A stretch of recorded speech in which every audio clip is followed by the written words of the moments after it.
இன்றைக்கு டெல்லியில் 60 ஆண்டு காலமாக உங்கள் சேலம் பகுதியிலிருந்து கூட பல்வேறு கட்சிகளிலே அங்கு வேட்பாளராக போட்டியிட்ட தமிழர்கள் வாழுகிறார்கள். அந்த தமிழர்களுடைய சுமார் 1000 வீடுகளை ஒன்றிய பாரதிய ஜனதா அரசு டெல்லி நீதிமன்றத்தில் முறையிட்டு நீதிமன்ற அனுசரணையுடன் இன்றைக்கு இடித்து தரமட்டமாக்கி கொண்டிருக்கிறான். சேலத்தை பூர்வீகமாக கொண்டவர்கள், நம்முடைய ஈரோட்டை பூர்வீகமாக கொண்டவர்கள், கடலூரை பூர்வீகமாக கொண்டவர்கள், ஏன் இந்த பள்ளப்பட்டியை சார்ந்தவர்கள் கூட அந்த இடிபாடுகளில் ஒருவராக கூட இருக்கலாம்.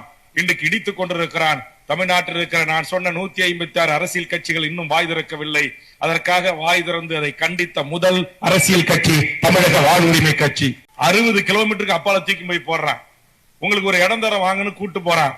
அங்க கொலை பண்றவன், கூலி பண்றவன், வழிபறி பண்றவன், கஞ்சா விக்கிறவன், அபின் விக்கிறவன், ஆள் கடத்துறவன், அத்தனை அயோக்கிய பயல்களும் வாழ்கின்ற ஒரு பகுதி. அங்க என் தமிழர்கள் தாய்மொழி தமிழை மட்டும் தெரிந்து உடல் உழைப்பை செலுத்தி உழைத்து நிம்மதியான ஒரு குடும்பத்தோடு 60 ஆண்டு காலத்திற்கு மேலாக கூலிகளாக வாழ்கின்ற அந்த மக்கள் அந்த பகுதியில் எப்படி பாதுகாப்பாக வாழ முடியும் என்று கதறுகிறார்கள். தமிழ்நாட்டில் இருக்கின்ற சமூக ஊடகங்கள், ஒரு சில பத்திரிகை செய்தியாளர்கள் அதை செய்தியாக்கி இருக்கிறார்கள். ஆனால் இதுவரையில் ஒன்றிய அரசு அதை குறித்து கவலை கொள்ளவில்லை. ஒன்றிய அரசு கவலை கொள்கிறதோ இல்லையே, உலக தமிழர்களின் வாழ்வுரிமை பிரச்சனைகளுக்காக களம் காணுகிற தமிழக வாழ்வுரிமை கட்சி கவலை கொண்டுதான் இன்றைக்கு தமிழ்நாடு முதலமைச்சர் அவர்கள் இதிலே தலையிட வேண்டும் என்று நாம் கோரிக்கைகளை முன்வைத்திருக்கிறோம்.